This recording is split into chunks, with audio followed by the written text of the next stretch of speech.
The gun shook in his hand, a first for the man they called the Reaper. The girl who'd spied on his empire knelt before him, eyes fierce, tears silent. One trigger pull could erase her, until she whispered, "You knew my mother, once." And in that instant, the killer forgot how to kill. Welcome back, my amazing family and friends. If you're ready to dive into this unforgettable story, hit that subscribe button and drop a comment telling me where you're watching from. Tomorrow, I'll bring you another incredible tale you absolutely can't miss. Let's get started, and don't forget to like and share to help our community grow. The November rain hammered against the windows of Sullivan's Steakhouse in downtown Chicago. Each drop a staccato beat against glass that cost more per square foot than most people earned in a month. Inside, the restaurant hummed with a carefully orchestrated chaos of old money and new crime, where CEOs rubbed elbows with made men, where both groups understood that Dominic Sullivan owned more than just the best ribeye in the city. He owned the streets. He owned the silence. He owned the fear. Dominic sat in his usual corner booth, the one with sightlines to every entrance and exit, his steel-grey eyes scanning the room with the practiced ease of a predator who'd never known what it meant to be prey. At 42, he was handsome in the way that dangerous things often are, sharp jawline, silver threading through dark hair at his temples, expensive suit tailored to hide the Glock at his hip. His hands, manicured and steady, cut into a rare steak with surgical precision. 20 years in the game. 20 years of building the Sullivan Syndicate from his father's ashes into something that made the old Irish mob look like children playing dress-up. He'd earned his nickname, the Reaper, one body at a time, each kill deliberate, each message clear. Cross Dominic Sullivan, and you don't get a second chance. Mr. Sullivan. His lieutenant, Frank Moretti, appeared at his elbow, voice low. "We got a problem at the warehouse. Security footage caught someone inside last night. Couldn't get a clear shot of the face, but whoever it was accessed your private office." Dominic's knife paused mid-cut. His private office. Where he kept the ledgers that could bring down half the city's government, where shipment manifests detailed movements worth millions, where names and numbers spelled life or death sentences for dozens of people. "Show me." His voice carried the weight of Arctic ice. 30 minutes later, Dominic stood in the dim back office of his Southside warehouse, watching grainy security footage on a laptop screen. The timestamp read 2:47 a.m. A figure, small, quick, wearing all black, slipped through a window he'd personally installed a year ago, supposedly impenetrable. They moved through his space like a ghost, photographing documents, downloading files from his computer with a USB drive that glinted in the infrared camera's glow. "How?" Dominic's voice could have cut diamonds. "We're still figuring that out, boss. But there's more." Frank clicked to another file. This was 30 minutes ago. Same warehouse. Different camera. The screen showed the main floor of the warehouse, where legitimate shipments of restaurant supplies concealed the illegitimate ones that paid for Dominic's empire. And there, huddled behind a stack of crates near the south wall, was a figure. Still there. Still in his warehouse. A smile touched Dominic's lips, but there was nothing warm in it. Stupid. Brave and stupid. He stood, adjusting his cufflinks. "Round up the crew. Quietly. I want this ghost alive long enough to tell me who they're working for." "You thinking it's the Calabrese family? They've been making noise about." "I don't care who it is." Dominic's eyes hardened. "Someone walked into my house. Touched my things. Stole from me. And they're about to learn why they call me the Reaper." 23-year-old Sienna James had made exactly 3 mistakes in her life. The first was being born to a mother who'd loved the wrong man. The second was believing she could outrun the past that haunted her Chicago South Side neighborhood. The third, the fatal one, was thinking she could spy on Dominic Sullivan and live to tell about it. She pressed her back against the cold concrete wall of the warehouse, her heart a war drum in her chest, her phone clutched in trembling hands. The photos were uploaded. The files were sent. Everything her contact at the FBI had asked for was now in federal hands. Evidence that could finally bring down the man who turned her neighborhood into a war zone, who'd pumped drugs into the veins of her community, who'd. Footsteps. Multiple sets. Heavy boots on concrete. Fan out. She's still here somewhere. Remember, alive. Sienna's breath caught. That voice. She'd heard it before, years ago, filtered through her mother's bedroom door when she was supposed to be asleep. Deep, authoritative, with that hint of Southside Irish that money and power could never quite erase. Dominic Sullivan. She'd studied him for weeks, photographed his routines, learned his patterns. She'd watched him from coffee shops and street corners, seen him play the part of legitimate businessman while bodies dropped in alleys with his signature all over them. She'd waited for her chance, and when the security system went down for routine maintenance, inside information from a sympathetic guard who owed her family a debt, she'd taken it. But she'd gotten trapped. The system came back online faster than expected, and now she was boxed in, 23 years old, with her whole life collapsing into this single moment of breathtaking stupidity. The footsteps grew closer. Sienna closed her eyes, thinking of her mother's face in that last photograph, the one she kept folded in her wallet. Thinking of the questions that had haunted her entire life, the secrets her mother had taken to the grave 6 months ago. The beam of a flashlight swept across her hiding spot. Found her.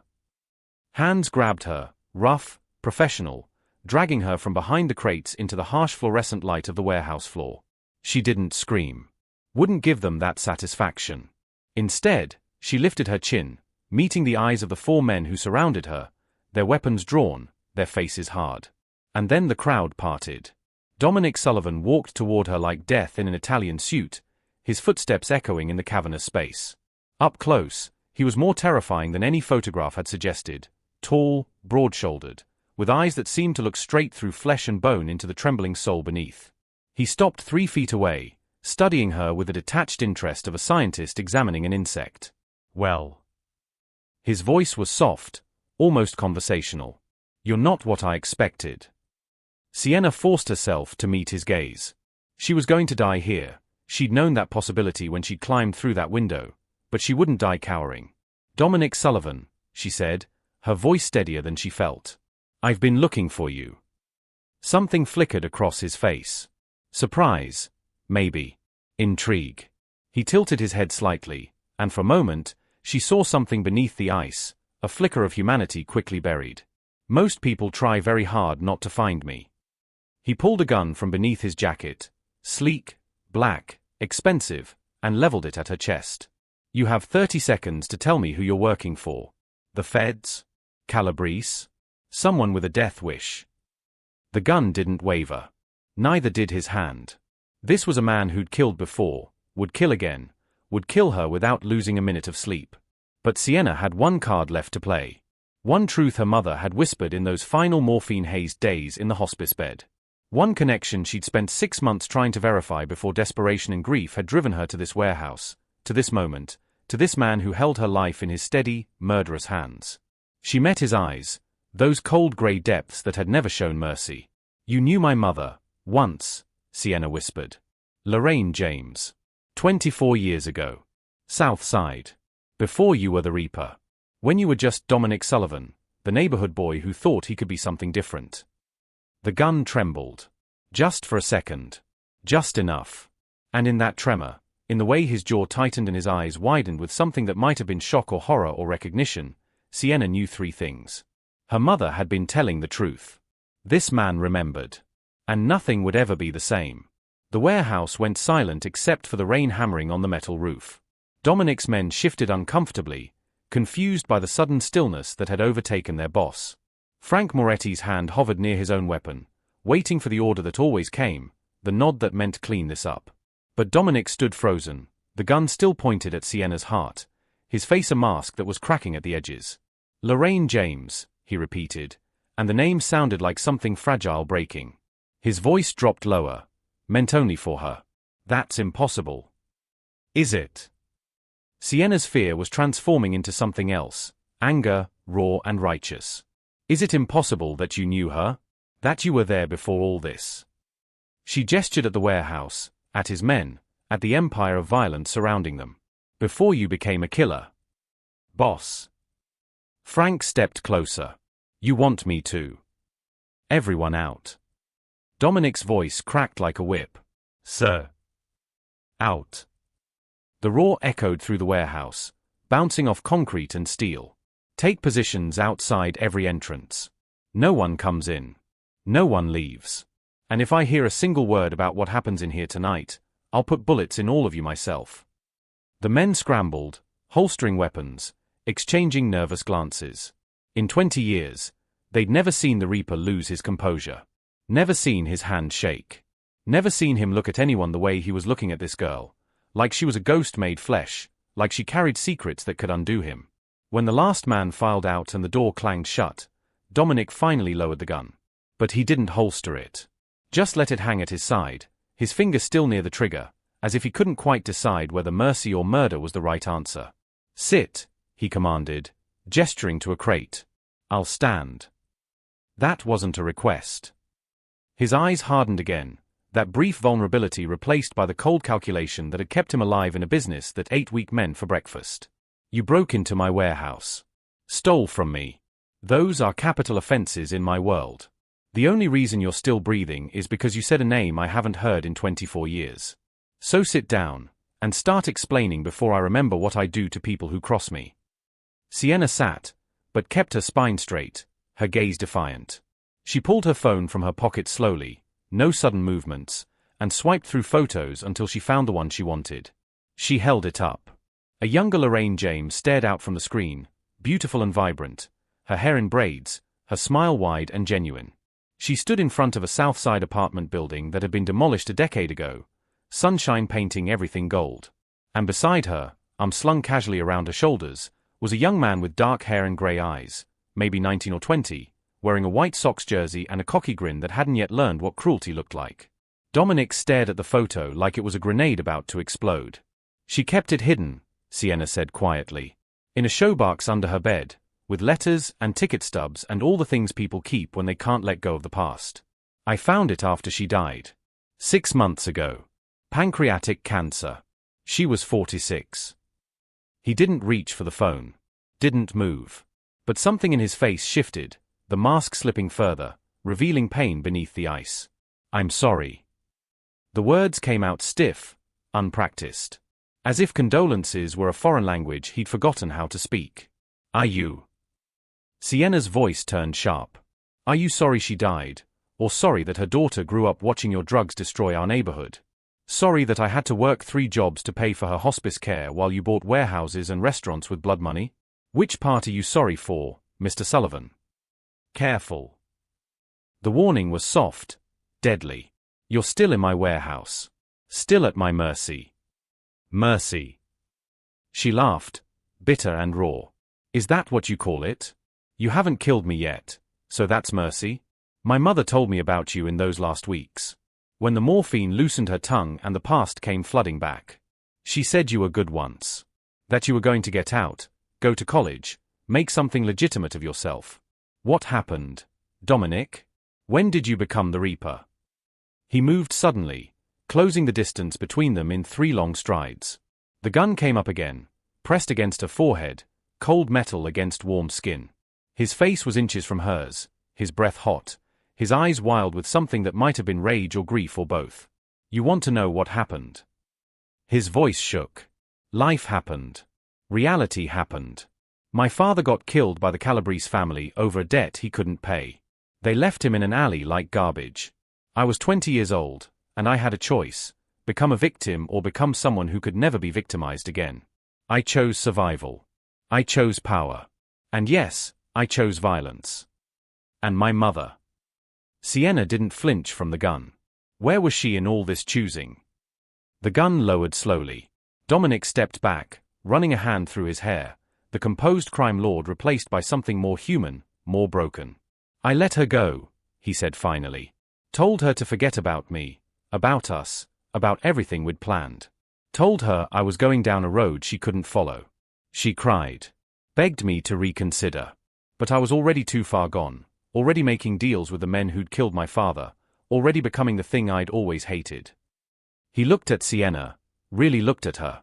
"She was pregnant, wasn't she? When I walked away." The words hung in the air like smoke. Sienna's hands clenched into fists. "She never told you?" "Answer the question." "Yes." The word came out broken. "She was 8 weeks pregnant. With me. She thought about telling you, even came to one of your meetings once, stood outside in the rain watching you conduct business with men who looked like they ate souls for breakfast. But she couldn't do it. Couldn't trap you, couldn't burden you. So she raised me alone. Worked as a nurse, made sure I had everything I needed. Told me my father was a good man who died before I was born." Dominic's face went white. The gun slipped from his fingers, clattering on the concrete floor. He stumbled backward, catching himself on a crate, his breath coming in ragged gasps.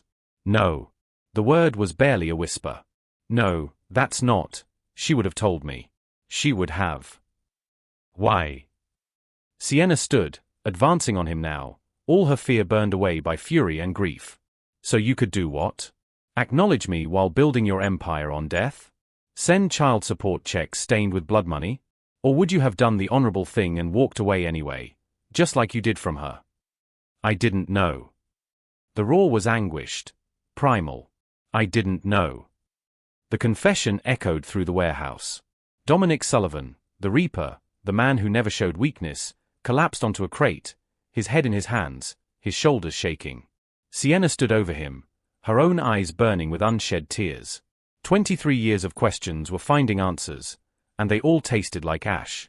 She loved you, Sienna said quietly. Even after everything, even after you became this. She kept that photo.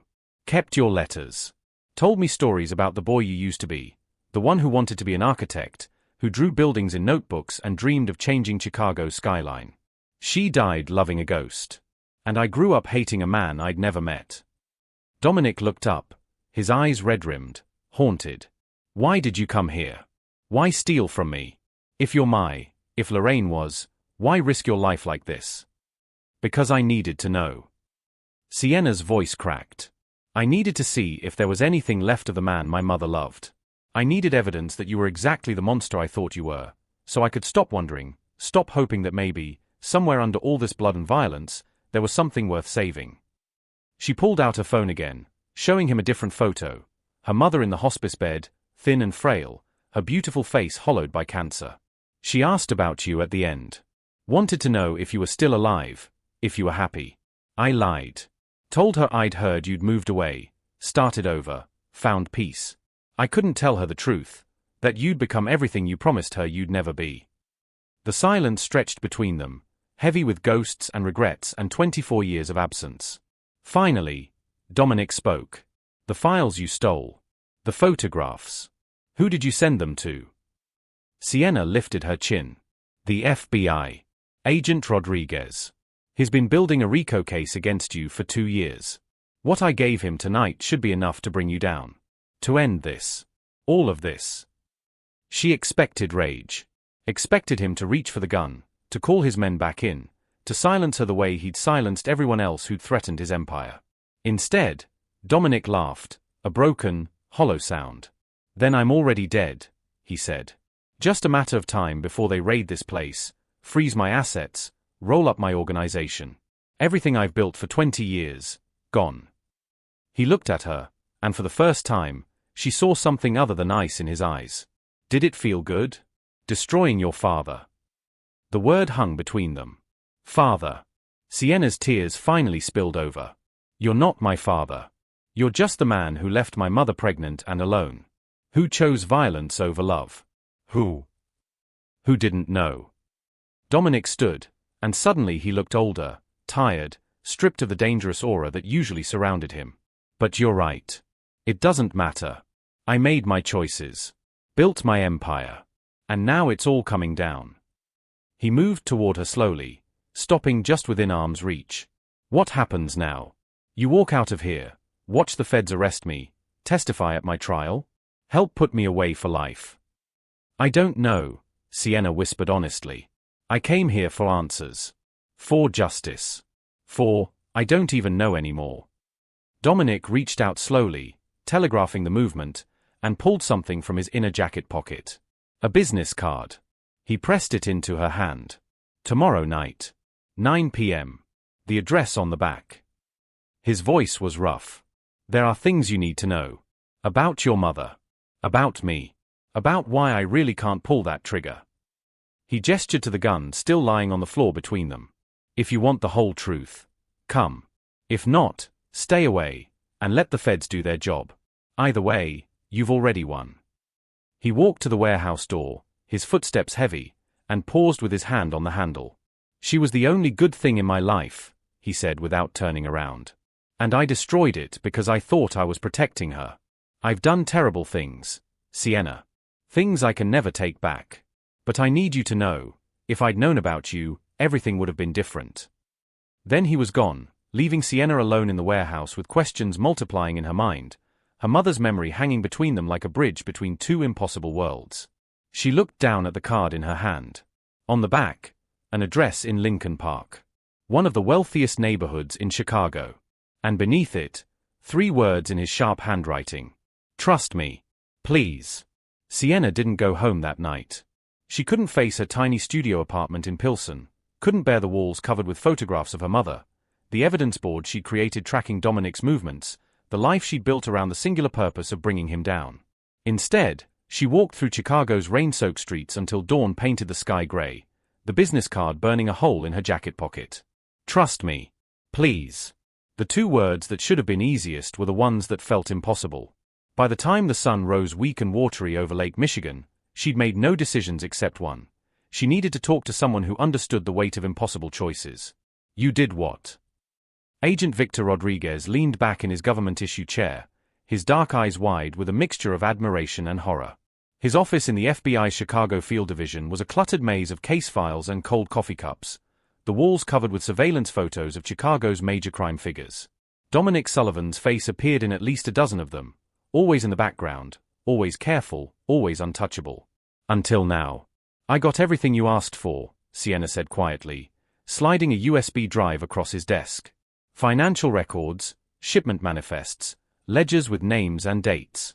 Enough to connect him to at least 15 murders, drug trafficking, extortion, money laundering. Everything.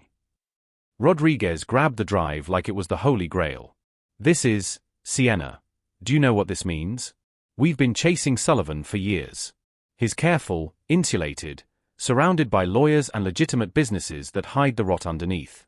But this, he plugged the drive into his computer, his fingers flying across the keyboard. This is enough to bring down his entire organization. We can finally. He's my father. The words dropped like stones into still water. Rodriguez's fingers froze. He looked up slowly, his expression shifting from triumph to confusion to dawning comprehension. What? Dominic Sullivan. Sienna's voice was steady, but her hands trembled in her lap. He knew my mother 24 years ago. Before he became the Reaper. Before all of this. She was pregnant when he left her. He didn't know. Never knew. Until I told him last night. The silence in the office was deafening. Jesus Christ. Rodriguez pulled off his glasses, rubbing his eyes. Sienna, I'm sorry. I didn't know. When you came to me 6 months ago, offered to help gather evidence, said it was personal, I thought you meant the neighborhood, the community he'd hurt. Not this. I didn't know either. Not until my mother told me at the end. Sienna pulled out her phone, showed him the photograph of young Dominic and Lorraine. She kept it hidden my whole life. Protected me from the truth. And now I've destroyed him. Rodriguez studied the photo, then looked at her with something like sympathy in his hard agent's eyes. You did the right thing. He's a killer, Sienna. A drug dealer. A cancer on this city. DNA doesn't change that. The man in this photo died a long time ago. Did he? Sienna took her phone back. He couldn't kill me. Had a gun to my head, every reason to pull the trigger, and he couldn't do it. Even before I told him about my mother. Something stopped him. Probably calculating whether killing a civilian would bring too much heat. Men like Sullivan. He cried. The words came out barely above a whisper. When I told him about my mother dying. When he realized he had a daughter. The Reaper cried. And then he asked me to meet him tonight. Said there are things I need to know. Rodriguez's expression hardened. Absolutely not. You've done your part. Now you stay away from him, stay safe, and let us do our job. We'll move on this location tonight, freeze his assets, start bringing in his associates. By tomorrow morning, Dominic Sullivan will be in custody. And what if there's more to the story? Sienna leaned forward. What if my mother was right? What if there's something salvageable in him? Then it's too late. Rodriguez's voice was firm but not unkind. He's made his choices. 20 years of choices. You can't undo that with one conversation, one moment of humanity. I've seen too many people destroyed trying to save someone who can't be saved. Sienna stood, shouldering her bag. What time are you raiding the warehouse? I can't tell you that. Operational security. After 9 p.m., she guessed. You'll want to coordinate, get warrants in order, assemble your team. Which means I have time. Time for what? Sienna, don't. To get the whole truth. She moved toward the door. I spent 23 years not knowing who my father was. I deserve one conversation before you lock him away forever. This is a mistake. Rodriguez stood, his voice sharp with concern. He's dangerous. Unpredictable. What if this is a trap? What if he plans to? To what? Kill his daughter? The one person who might actually care whether he lives or dies. Sienna paused at the door. He gave me an address. Lincoln Park. Residential neighborhood. If he wanted me dead, he could have done it in the warehouse. No, Agent Rodriguez. He wants to talk. And I need to listen. Just once. If you're not back by midnight, I'm sending units to that address. Fair enough. The house in Lincoln Park was nothing like what Sienna expected. She'd imagined a mansion, ostentatious, dripping with wealth, the kind of place a crime lord would use to announce his dominance. Instead, the address led her to a modest Victorian townhouse tucked between two larger homes, its brick facade painted cream, window boxes full of flowers that someone tended with care. Lights glowed warm behind lace curtains, and through the evening gloom, it looked almost normal. She climbed the steps at exactly 9 p.m., her finger hovering over the doorbell. Behind her, the street was quiet, lined with trees turning gold and red, families visible through other windows eating dinner, watching television, living ordinary lives. For a moment, she could almost pretend this was normal too, a daughter visiting her father, no history of violence between them, no FBI raid looming on the horizon. The door opened before she could ring the bell. Dominic stood there in jeans and a simple black sweater, so different from the suited crime lord in the warehouse that for a moment Sienna didn't recognize him. He looked younger, somehow. More vulnerable. His eyes carried shadows that hadn't been there yesterday, as if he hadn't slept either. You came, he said, and the relief in his voice was unmistakable. I shouldn't have. I know. He stepped aside. But I'm glad you did. The interior of the house was even more surprising. Hardwood floors, comfortable furniture that looked lived in rather than expensive, photographs on the walls, landscapes mostly, Chicago architecture, nothing personal. The kitchen visible beyond showed evidence of cooking, herbs growing in small pots on the windowsill. It smelled like garlic and tomatoes, like someone's grandmother's house, like home. I don't bring anyone here, Dominic said, watching her take it in. The restaurant, the warehouse, the office downtown, those are the Reaper's places. This is mine. Just mine. Why show me? Because you deserve to see who I am when I'm not being the monster. He gestured toward the kitchen. I made dinner. Lasagna. Your mother's favorite. She taught me how to make it, actually. Summer of 2000.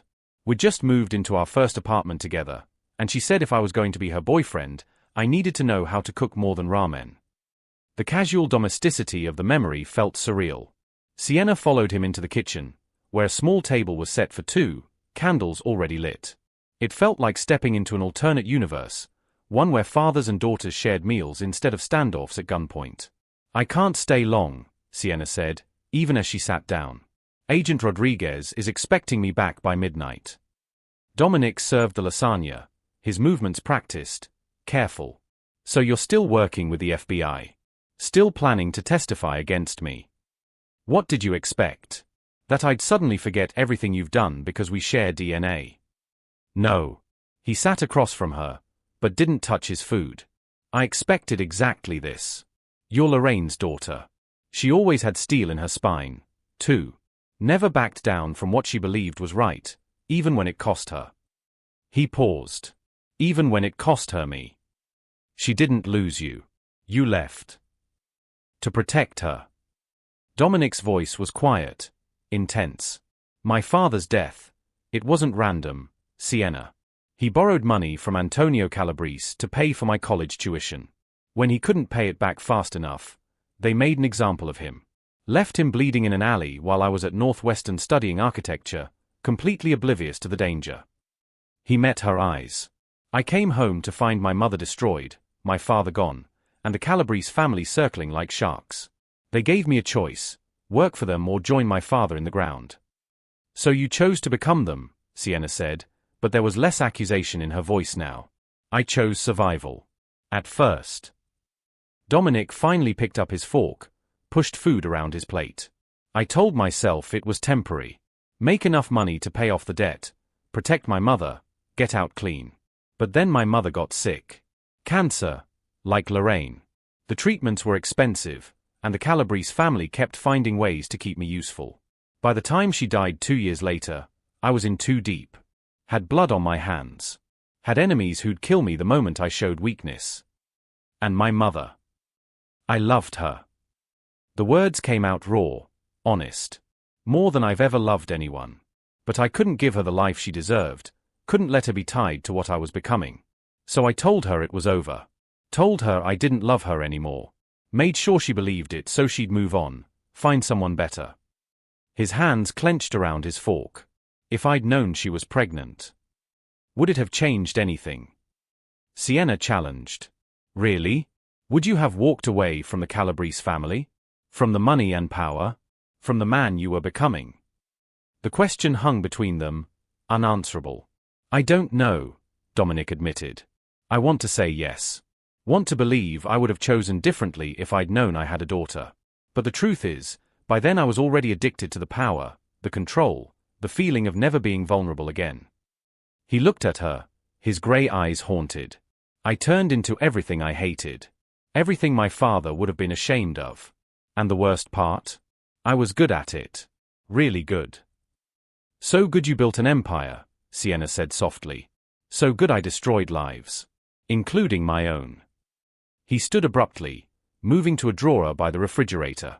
He pulled out a thick envelope, placed it on the table between them. Your mother wrote me letters. For years. Even after I told her to forget about me. She'd send them to my mother's old address, and they'd get forwarded to me. I never responded. Never acknowledged them. But I kept everyone. Sienna opened the envelope with trembling hands. Inside were dozens of letters, the paper yellowed with age, her mother's handwriting flowing across pages. She pulled out one at random, dated March 2002. Dear Dominic. I know you won't write back. I know you think you're protecting me by staying away. But I need you to know that I'm okay. I'm working at Rush Hospital now, night shift in the ER. The hours are terrible, but the work is good. Meaningful. Our daughter turned 1 last week. She's walking now, getting into everything. She has your eyes, that same grey that looks silver in the right light. Sometimes when she looks at me, I see you, and it breaks my heart all over again. I'm not telling you this to make you feel guilty. I'm telling you because someday, she might ask about her father, and I want to be able to tell her the truth, that you were good once. That you loved me. That whatever darkness took you, it wasn't who you really were. I still believe in that boy I knew. I hope you do too. Love always, Lorraine. Sienna's vision blurred with tears. She looked up at Dominic, who was staring out the window into the dark backyard, his shoulders rigid. She never stopped, he said quietly. Even when I became notorious. Even when my name started appearing in newspapers connected to violence. She kept writing. Kept believing. The last letter came 3 years ago. She told me she was sick. Terminal. Asked if I'd come see her. Just once. Did you? The silence was answer enough. I went to the hospice, Dominic finally said. Stood outside her room for 20 minutes. I could see her through the window, so thin, so fragile. Nothing like the vibrant woman I'd loved. And I couldn't do it. Couldn't face her. Couldn't let her see what I'd become. He turned back to Sienna, and for the first time, she saw tears on his face. So, I left. Like I always did. Like a coward. Sienna stood, the letters clutched in her hands. Why are you telling me this? Why show me these? Is this supposed to make me feel sorry for you? Supposed to make me forget the people you've killed, the lives you've ruined? No. Dominic moved closer, but didn't touch her. I'm telling you because you deserve to know the whole truth. Not just the monster the FBI will present at trial. Not just the father who abandoned you. But the person in between. The one who made terrible choices but never forgot what he'd lost. The one who built this house as a shrine to the life he could have had. The one who's kept every letter from a woman he loved but pushed away. He paused. The one who can't kill you because you're all he has left of her. That's not enough. Sienna's voice broke. Being unable to kill me isn't the same as being a father. Keeping letters isn't the same as being there. You don't get absolution just because you feel guilty. I know. Dominic's acceptance was complete. And I'm not asking for it. The FBI is coming. Tonight, tomorrow, soon. My empire is ending. Everything I built is collapsing. And I deserve it. He reached into his pocket, pulled out a small key. But before they take me, I need to give you something. Your birthright. The one thing I can still do for the daughter I never knew. He pressed the key into her hand. Basement, he said. Left corner. There's a safe. This opens it. Inside is enough money, clean money, from legitimate investments I made years ago, to pay off any debt, start any business, go to any school. $3 million. It's yours. Your mother should have had it years ago. You should have grown up with opportunities instead of struggles. Sienna stared at the key like it might bite her. I don't want your money. It's not my money. It's yours.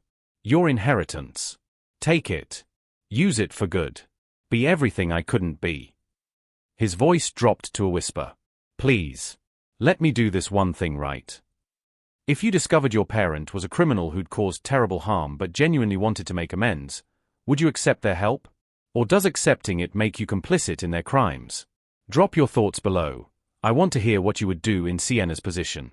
Before Sienna could respond, both their phones buzzed simultaneously. Dominic pulled his out first, his face going pale. It's Frank. FBI just raided the warehouse. They're moving faster than I expected. They'll be here within the hour. Sienna checked her own phone.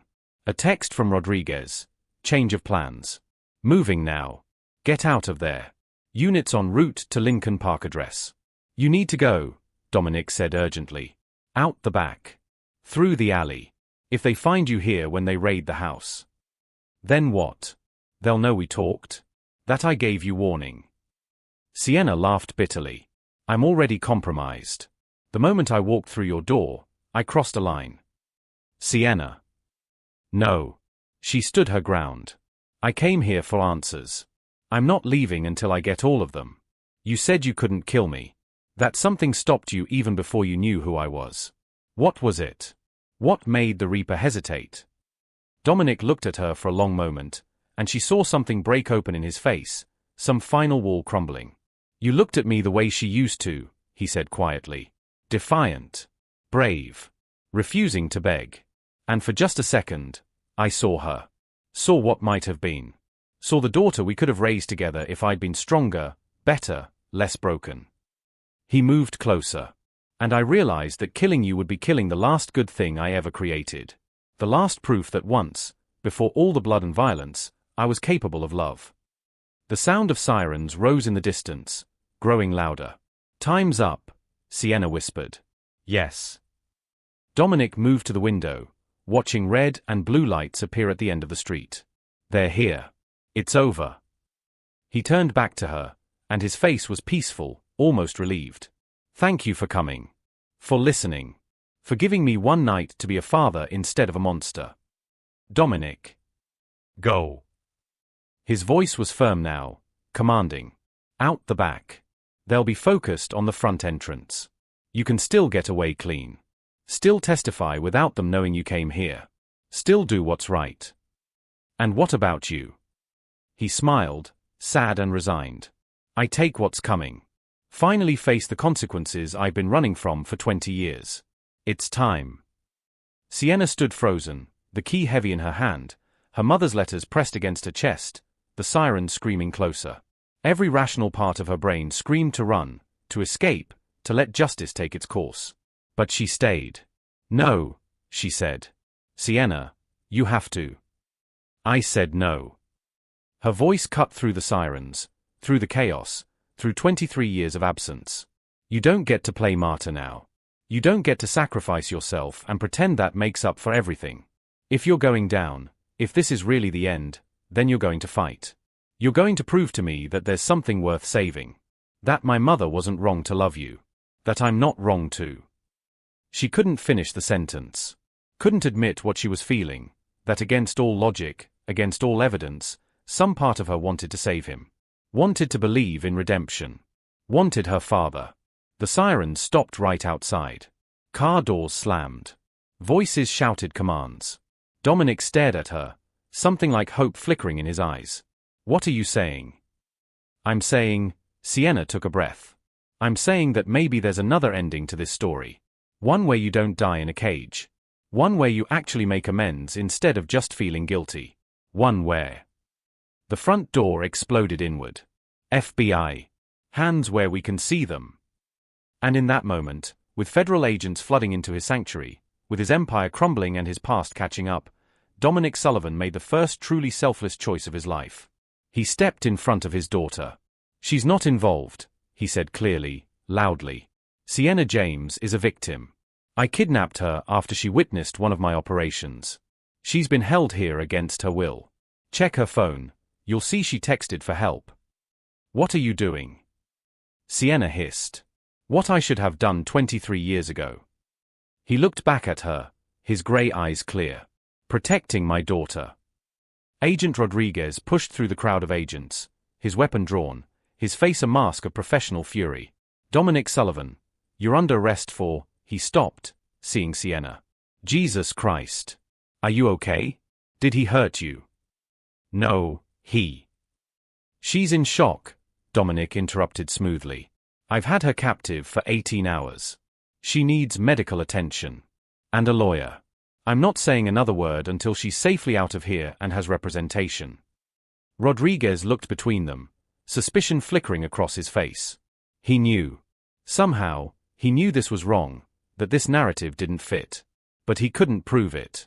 Take Mr. Sullivan into custody, Rodriguez ordered. Ms. James, come with me. We need to get you checked out. Get your statement. Agents swarmed Dominic, cuffing his hands behind his back, reading him his rights. He didn't resist. Just kept his eyes on Sienna, communicating something she couldn't quite read. Trust me.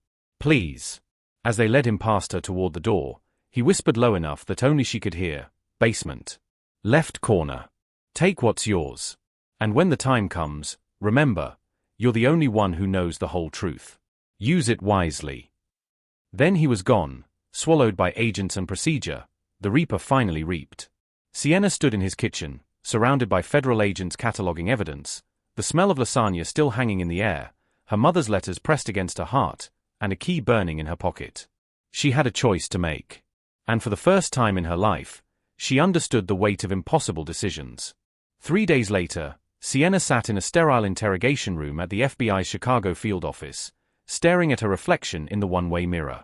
She knew Rodriguez was on the other side, watching, evaluating, trying to determine if she was a victim or an accomplice. The truth was, she didn't know herself anymore. The key sat heavy in her pocket.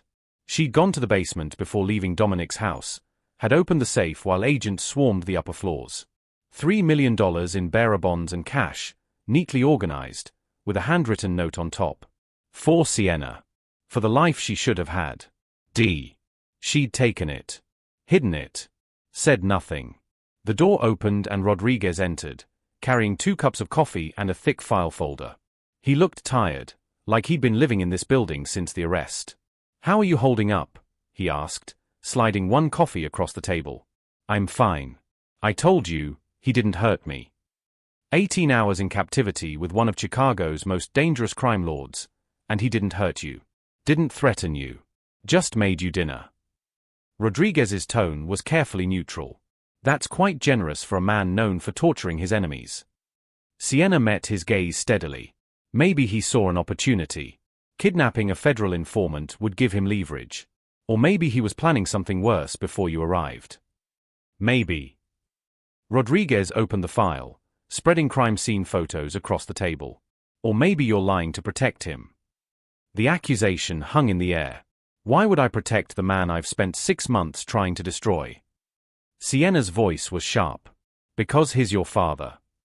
Rodriguez leaned back. You think we didn't figure it out?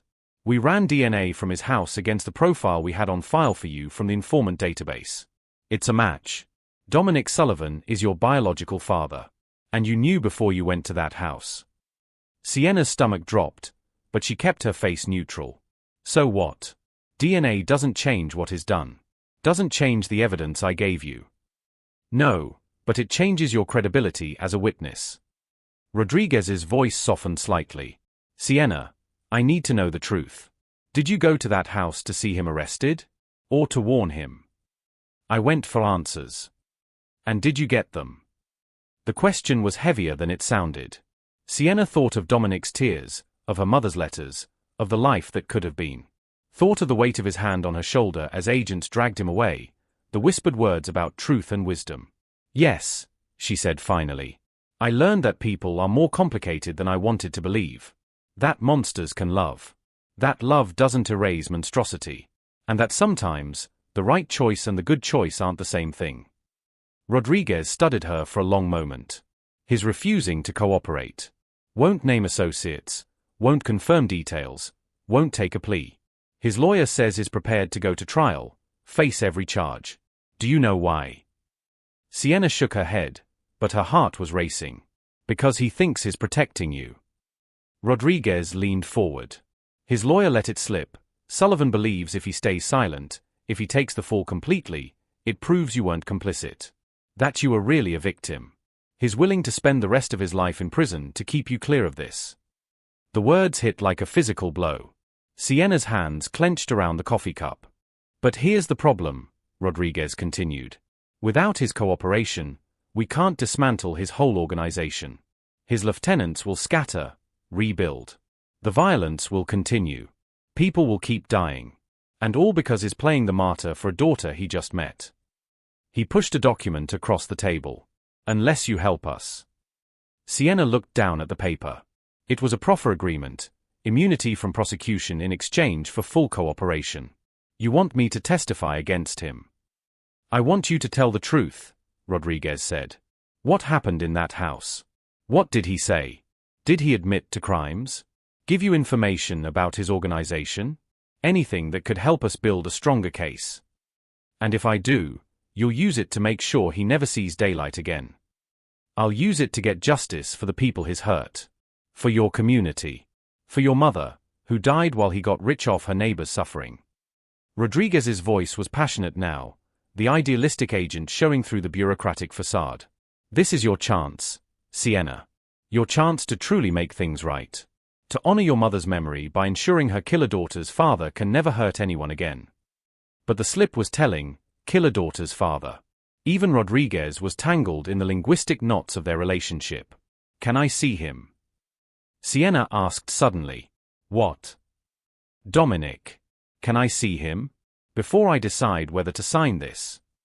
Rodriguez hesitated. That's highly irregular. He's in federal custody, awaiting arraignment. Visits are restricted to his lawyer. But you could arrange it. Siena leaned forward. If you really want my cooperation, if you really want the truth, let me talk to him. One conversation. Recorded, supervised, whatever you need. But I need to look him in the eye one more time before I decide whether to help bury him. The silence stretched long enough that Siena thought he'd refuse. Then Rodriguez stood. 1 hour. Tomorrow. And Siena?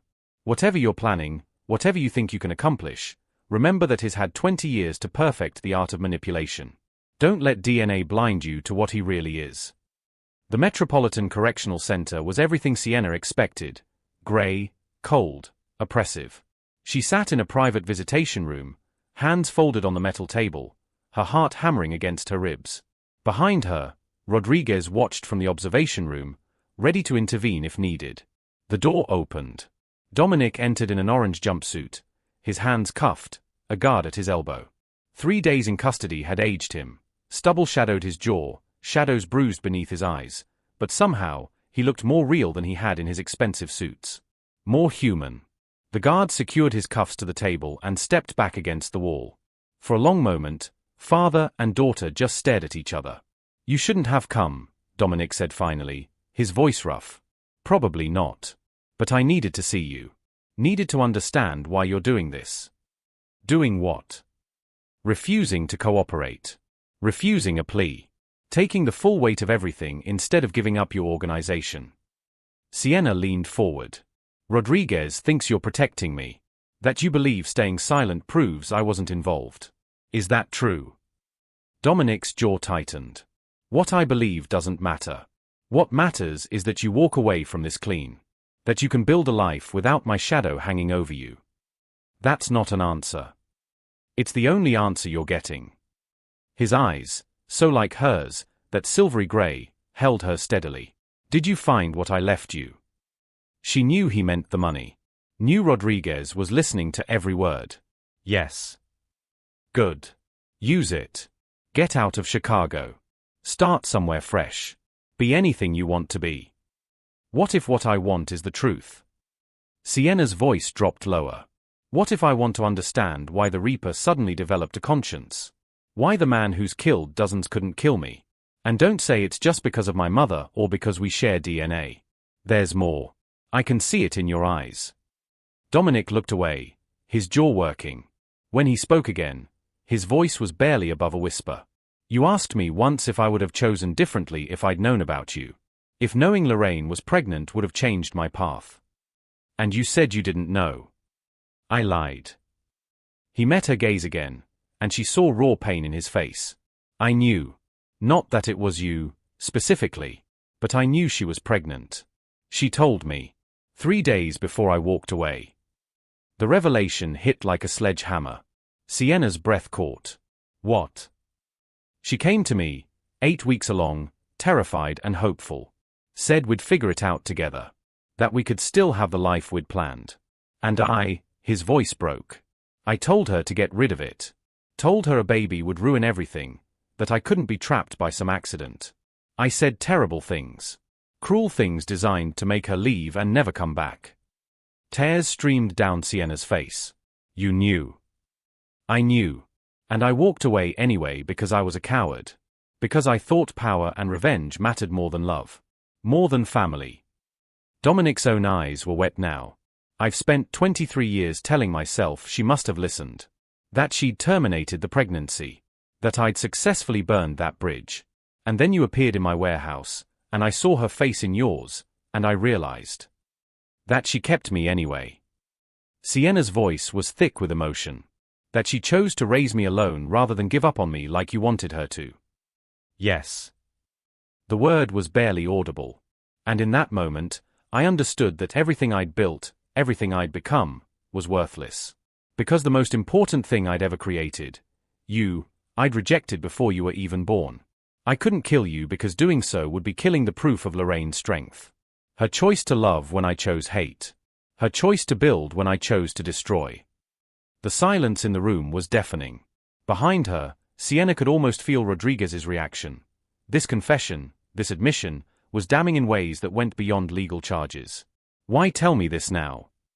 Sienna asked. Why not keep lying? Because you deserve the whole truth. Not the sanitized version. Not the sympathetic story about the tragic crime lord who didn't know about his daughter. The real, ugly truth. I knew, and I chose power over you. Chose violence over family. And I've regretted it every single day since. Dominic leaned forward as far as his cuffs would allow. So yes, I'm refusing to cooperate. Yes, I'm taking the full sentence. Not to protect you legally. Rodriguez already knows we're connected. But to protect you from the burden of having to choose. If I cooperate, turn on my people, dozens of men go to prison. Men with families. Men who'll want revenge. Your name would be tied to that forever. But if I stay silent, if I take everything on my shoulders, you stay clear. You can live your life without looking over your shoulder. That's not justice, Sienna whispered. That's not making things right. No, Dominic agreed. But it's all I have left to give you. 23 years too late. But it's something. Please, Sienna. Let me do this one thing. Let me be your father in the only way I still can. By taking the pain so you don't have to. Sienna stood abruptly, her chair scraping against concrete. She turned to the mirror, to Rodriguez watching behind it. I need to speak to Agent Rodriguez. Now. 5 minutes later, she sat across from Rodriguez in his office, the proffer agreement on the desk between them. You heard everything, she said. It wasn't a question. Every word. Rodriguez's expression was complicated. He just confessed to knowing about the pregnancy. To abandoning both of you deliberately. That's not going to generate sympathy from a jury, Sienna. If anything, it makes him look worse. I know. Sienna pulled the key from her pocket, placed it on the desk. There's $3 million in bearer bonds and cash in a safe in his basement. Left corner, exactly where he told me. It's clean money, I'm guessing from legitimate investments made years ago to have a nest egg outside his criminal enterprise. Rodriguez stared at the key. You're turning it in. I'm giving you leverage. Sienna's voice was steady now, clear. I want to make a deal. Not for immunity, I don't need that. For something bigger. I'm listening. Dominic cooperates fully. Names every associate, details every operation, helps you dismantle the entire Sullivan organization. In exchange, you recommend a reduced sentence. Not freedom, he deserves to be punished. But something that gives him a chance at redemption. 20 years instead of life. Maybe less with good behavior. That's a hell of an ask for a man with his body count. It is, Sienna agreed. But think about what you get. You don't just take down Sullivan, you take down everyone. You clean up Chicago's organized crime in one sweep. You save lives. And you get it all from the man who knows where everybody is buried, literally and figuratively. Rodriguez leaned back, studying her. And what makes you think he'll agree? He just told you he's staying silent to protect you. Because I'll ask him to. Sienna met his gaze. I'll tell him that real protection isn't taking the fall silently. Real protection is making sure his organization can never hurt anyone else. That his legacy isn't the Reaper, but the man who finally did the right thing. Who chose his daughter's future over his pride. You're gambling that he loves you more than he loves his empire. No. Sienna stood. I'm gambling that he hates what has become more than he fears what will happen if he betrays it. My mother saw good in him once. I saw it too, in his house, in his tears, in his willingness to sacrifice himself. But sacrifice without change is just martyrdom. And martyrdom doesn't save anyone. Rodriguez was quiet for a long moment. Then he picked up his phone, dialed a number. Get me the U.S. attorney. Tell her we might have our cooperation deal after all. An hour later, Sienna stood outside Dominic's cell, a federal prosecutor and Rodriguez flanking her. The deal was drafted, reviewed, ready to sign. If Dominic agreed. The guard opened the door. Dominic looked up from his bunk, surprise flickering across his face when he saw the group. Sienna? What's? I have something for you. She stepped forward, holding out the contract. A deal. Full cooperation in exchange for 20 years. Possibility of parole in 15. You give them everything, every name, every operation, every secret. And in return, you get a chance. Not at freedom, but at redemption. At building something other than fear and death. Dominic took the papers with shaking hands, scanned them. His face went pale. You want me to turn on my people? Destroy everything I built? I want you to choose me. Sienna's voice was fierce. Really choose me. Not by staying silent and rotting in a cell while your organization continues to hurt people. But by actively dismantling it. By making sure that your legacy, my legacy, isn't just violence and loss. You said you regret choosing power over family 23 years ago. Prove it. Choose differently now. They'll call me a rat. Everyone I've ever known will hate me. Everyone you've ever known is a criminal, Sienna shot back. And I'm asking you to care more about what your daughter thinks than what they think. I'm asking you to be the father my mother believed you could be. The one who does the hard, right thing even when it costs everything. Dominic looked at her, and she saw him warring with himself. Pride versus love, power versus redemption, the man he'd been versus the man he could still become. If I do this, he said slowly, I'll have a target on my back for the rest of my life. Even in prison. Even in witness protection. The enemies I'll make will be enemies who can't hurt innocent people anymore. Sienna knelt beside him, taking his cuffed hands in hers. The first time she'd voluntarily touched him. "Dad. Please. Let me help you become someone I can be proud to call father." The word, Dad, broke something in him. Tears spilled down his face, his shoulders shaking with 23 years of grief and regret. "Okay," he whispered. "Okay. I'll do it. I'll tell them everything. I'll tear it all down. For you. Because of you." He looked up at Rodriguez. "But I have one condition." "You're not in a position to negotiate," the prosecutor said sharply. "This isn't negotiable." Dominic's voice hardened with the authority of a man who'd commanded empires. "I cooperate fully. But Sienna walks away completely. No testimony. No public connection between us. You bury the DNA evidence, scrub her name from every file. She gets to live a normal life, free from this. From me. That's my price." Rodriguez looked at Sienna, who nodded slowly. "Deal," the prosecutor said. Dominic picked up the pen they offered, and with a hand steadier than it had any right to be, signed his name. Signed away his empire. Signed away his reputation. Signed into a future of cooperation and punishment and possible redemption. And as he did, Sienna felt something shift inside her. Not forgiveness, exactly. That would take time. But something like hope. Hope that people could change. That love could matter more than power. That it was never too late to choose family. "Thank you," she whispered. Dominic looked up at her, and for the first time since she'd met him, he smiled, genuine, warm, and achingly sad. "No. Thank you. For giving me a reason to be better. For being proof that some part of me was worth saving." He paused. "Your mother would be proud of you. I hope someday, I can be too." 18 months later. The coffee shop in Evanston was nothing special, just another Northwestern University hangout where students cramped for exams and professors graded papers. But for Sienna James, it represented something extraordinary, normalcy. She sat by the window, her laptop open to her graduate thesis on criminal justice reform, a half-finished latte cooling beside her. At 25, she was finally living the life her mother had always dreamed for her, enrolled in Northwestern's prestigious graduate program, studying to become a criminal defense attorney. The irony wasn't lost on her. The $3 million sat mostly untouched in a trust, accruing interest. She'd used some for tuition, some for modest apartment, and donated a substantial amount to the Southside community centers her mother had loved. Blood money or not, her mother would have wanted it used for good. Her phone buzzed. A text from an unknown number, but she recognized the pattern, routed through the Bureau of Prison Secure Messaging System. "Testimony begins next week. Calabrese family trial.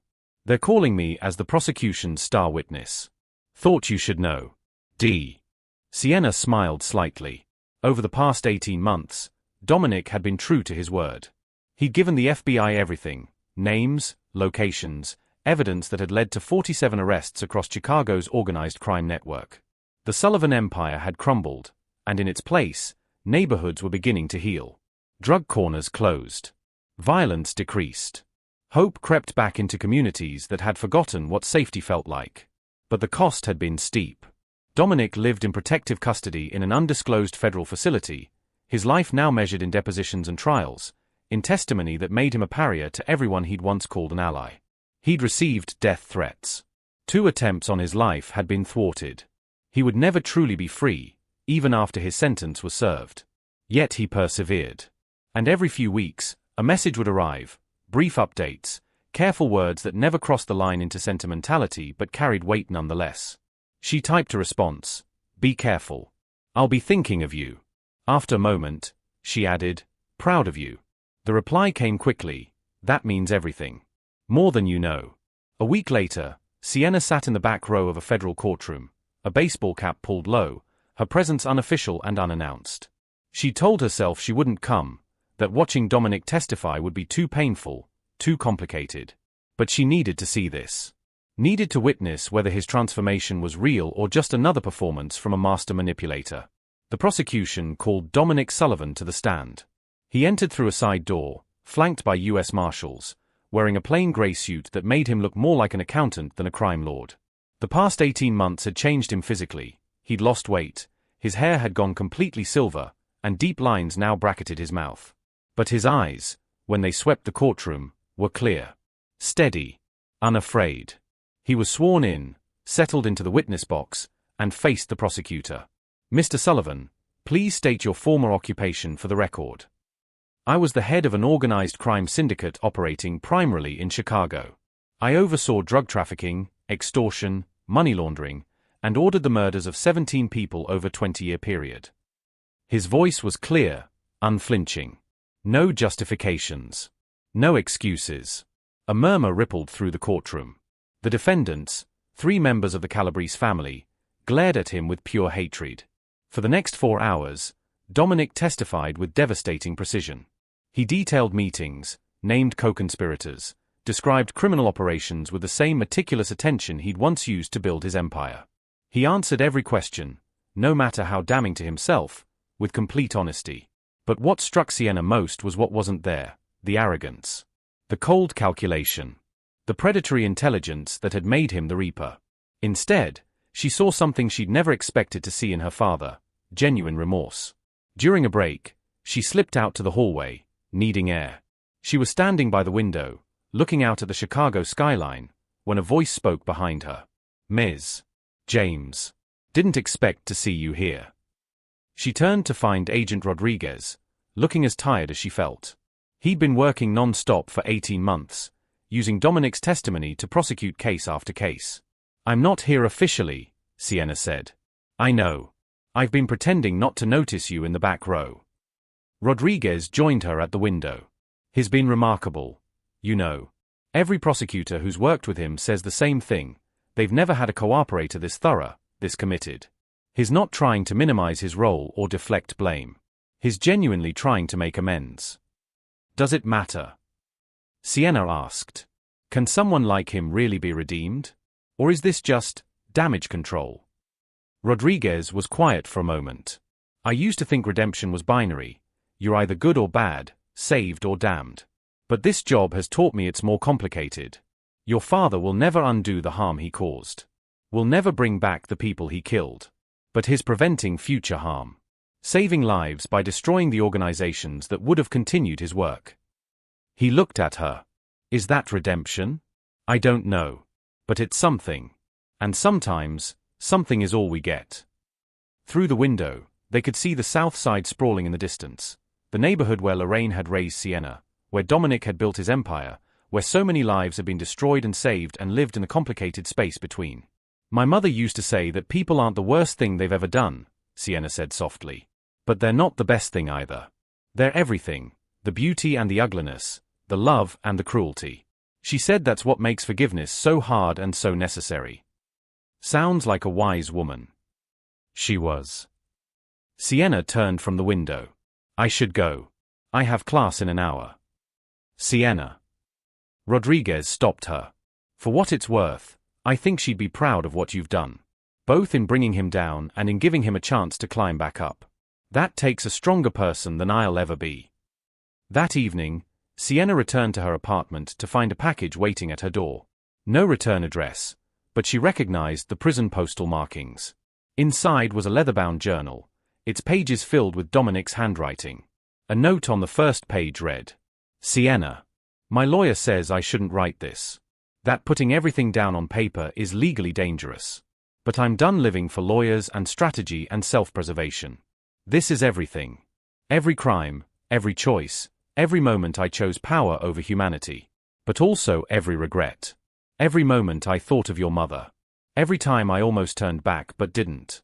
It's not an excuse. There is no excuse. But it's the truth. Someday, when you're a lawyer defending people who've made terrible choices, maybe this will help you understand how someone becomes a monster. And how, with the right person believing in them, they might begin to become human again. You saved my life, Sienna. Not by keeping me from prison, but by giving me a reason to want to be better. By calling me Dad and meaning it, even for just a moment. That's worth more than any empire. I know I'll never be the father you deserved. But I'm trying to be a father you don't have to be ashamed of. I hope that's enough. Love, your dad. Sienna sat on her couch, the journal heavy in her hands, tears streaming down her face. She opened it and began to read, not the crimes, not the confessions, but the moments between. The entries where he wrote about her mother. About regret. About lying in his cell at night wondering what kind of person Sienna had become, whether she was happy, whether she'd ever forgive him. She read until midnight, until her eyes burned and her heart ached with the weight of complicated love. Then she pulled out her phone and composed a message. I read your journal. All of it. And I want you to know something, you'll never be the father I needed when I was growing up. But you're becoming the father I need now, someone who shows me that change is possible, that accountability matters, that love can survive even the darkest choices. Mom was right about you. There was something worth saving. I'm glad I fought to save it. See you at the next trial. I'll be in the back row. Your daughter. The response came an hour later. I'll look for you. And Sienna? Thank you for giving me the greatest title I'll ever have. Not Don. Not Reaper. But Dad. I'll spend the rest of my life trying to earn it. 2 years later. Sienna stood in the parking lot of a medium-security federal prison in Pennsylvania, her law degree freshly minted, a visitor's badge clipped to her blazer. It was Saturday, her standing weekly visit with Dominic, a routine they'd maintained for over a year. Inside, they sat across from each other in the visitation room, a battered chessboard between them. It had become their ritual, playing chess while talking about everything and nothing, building a relationship one move at a time. How's the new job? Dominic asked, moving his knight. Exhausting. Rewarding. Complicated. Sienna captured his bishop. I'm defending a kid, 19, caught up in gang activity, facing 10 years for drug distribution. He reminds me of someone. Dominic smiled slightly. Young, stupid, convinced he has no other options. Exactly. But I think I can get him into a diversion program. First offense, good family support. He deserves a second chance. Everyone deserves a second chance, Dominic said quietly. Not everyone gets one. He's lucky to have you fighting for him. He moved his rook, putting her in check. Your mother would be proud. You're doing exactly what she hoped you'd do, helping people who've lost their way find a path back. You helped me figure out what that path looked like. Sienna moved her queen, countering his check. Watching you take accountability, seeing you choose truth over self-preservation, it showed me what justice should actually accomplish. Not just punishment, but transformation. They played in comfortable silence for a few minutes, the only sound the click of pieces on the board. I got some news yesterday, Dominic said finally. The parole board moved up my hearing. Good behavior, substantial cooperation with ongoing investigations. My lawyer thinks I might actually get early release. 3 more years instead of 8. Sienna looked up sharply. That's incredible. Are you ready for that? For life outside? Honestly, I'm terrified. Dominic's hand hovered over his king. I've spent 4 years taking apart everything I built. Testifying against everyone I knew. When I get out, I'll have nothing. No friends, no money beyond my prison wages, no skills except the ones that put me here in the first place. I'll be 50, with a record, trying to start over in a world that's moved on without me. You'll have me, Sienna said softly. And you'll have the truth. That's more than most people get. Dominic met her eyes, and she saw tears gathering. How did I get so lucky? To have a daughter who's willing to stand by a father who doesn't deserve it. You don't get lucky, Sienna corrected gently. You earn it. Day by day, choice by choice, testimony by testimony. You've earned this, Dad. You've earned a life beyond these walls. And when you get out, we'll figure it out together. That's what family does. The word, family, still felt new, fragile, but increasingly real. They weren't a normal father and daughter. Would never be. But they were something. Building something. Creating a relationship from the ruins of what could have been. Checkmate, Sienna said, moving her knight into position. Dominic looked at the board and laughed. Genuine, warm, alive. You've gotten too good at this. I used to let you win. You never let me win, Sienna grinned. I just learned from the best. You taught me to think 3 moves ahead, to see patterns, to never give up even when the position looks hopeless. Lessons from the Reaper. Dominic shook his head. Strange what becomes useful. Everything becomes useful if you know how to transform it. Sienna began resetting the pieces. Even pain. Even regret. Even a father who started as an enemy and became the person who taught me what redemption actually looks like.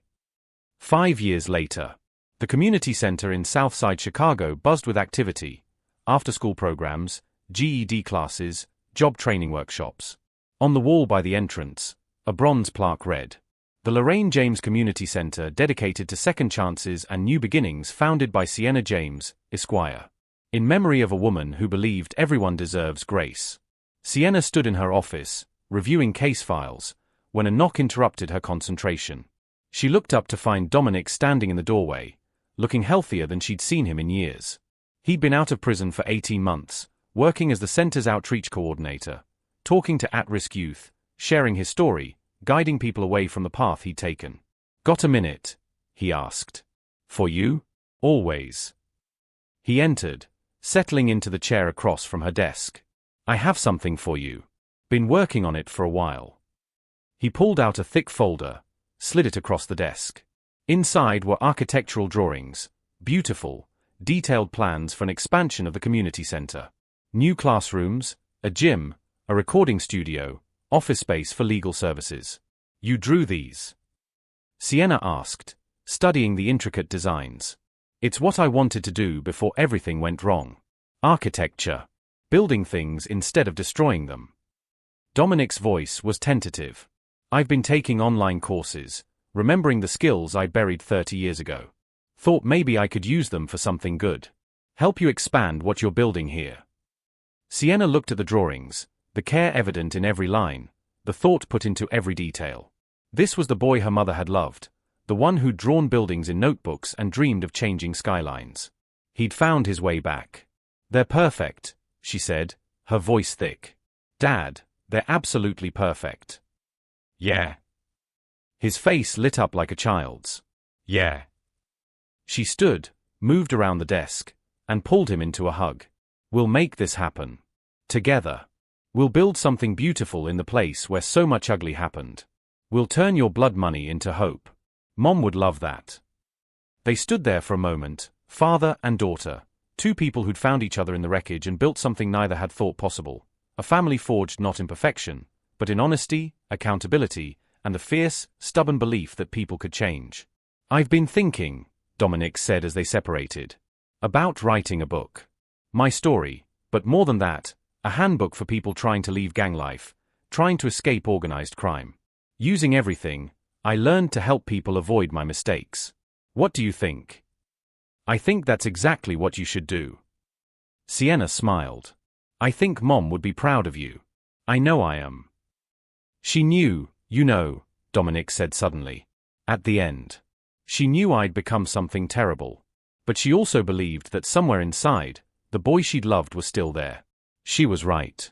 It just took our daughter to dig him out." Sienna pulled out the old photograph, the one of young Dominic and Lorraine, smiling in the sunshine, the whole world ahead of them. She'd had it framed, kept it on her desk as a reminder that people were complex, that love could survive impossible odds, that the distance between monster and human was shorter than anyone wanted to admit. "We did it, Mom," she whispered to the photograph. "We saved him. Just like you always believed we could." 10 years after that first night in the warehouse. The grand opening of the Lorraine James Community Center's new wing drew crowds, city officials, community leaders, families from across the South Side. Sienna, now a prominent criminal justice reform advocate, gave a speech about transformation, about the power of accountability, about choosing love over hate. And standing beside her, helping cut the ribbon, was Dominic Sullivan, 62 years old, 13 years sober from violence, a published author whose book From Reaper to Redeemed had become required reading in criminal justice programs across the country. He wasn't famous anymore, except in the small, important ways. Famous to the kids he mentored. Famous to the men and women he helped transition out of gang life. Famous to his daughter, who'd given him something more valuable than any empire, a purpose worth living for. As the crowd applauded and people flooded into the new space, Dominic found Sienna in the chaos. "Thank you," he said simply. "For what?" "For climbing into my warehouse that night. For refusing to let me stay a monster. For believing redemption was possible when everyone else, including me, had given up." He took her hand. "For being my daughter. For calling me Dad. For giving me a life worth living." Sienna squeezed his hand, looking around at the center her mother's memory and her father's transformation had built. At the young people laughing and learning, at the community coming together, at the hope blooming in soil that had once only grown violence. You know what the best part is? Sienna said. You're not the Reaper anymore. You're just Dominic Sullivan. An architect, a mentor, a father. The person you were always supposed to be. The person I am because of you. No. Sienna smiled. The person you chose to become. I just gave you the chance. You did the hard work. You made the choices. You built this life from the ruins of the old one. Dominic looked at the building around them, the physical manifestation of second chances, of transformation, of love that refused to give up. Your mother once told me that buildings stand or fall based on their foundation. That you can't build something strong on a rotten base.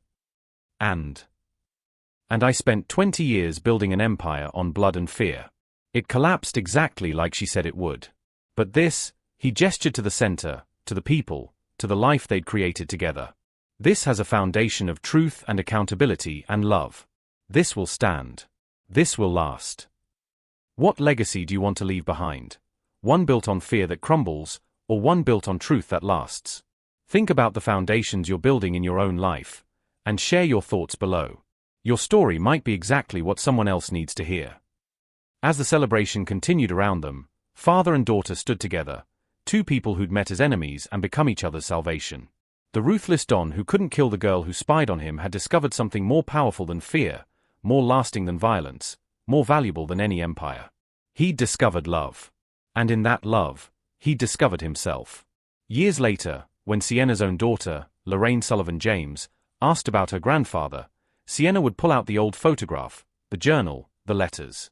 She would tell the truth, that her father had been both terrible and redeemed, that people were complicated, that love was stronger than hate, and that it was never, ever too late to choose differently. And young Lorraine would ask, did he really change, Mommy? For real? And Sienna would smile and say, yes, baby. He really did. Because sometimes, when someone believes in you enough to see past the monster to the human underneath, you find the courage to become the person you were always meant to be. That's what love does. That's what family does. That's what grace looks like. And in a small house in Oak Park, Dominic Sullivan would sit at his drafting table, designing his next community center, his granddaughter's drawing of him taped to the wall beside his workspace. Not the Reaper. Not the ruthless Don.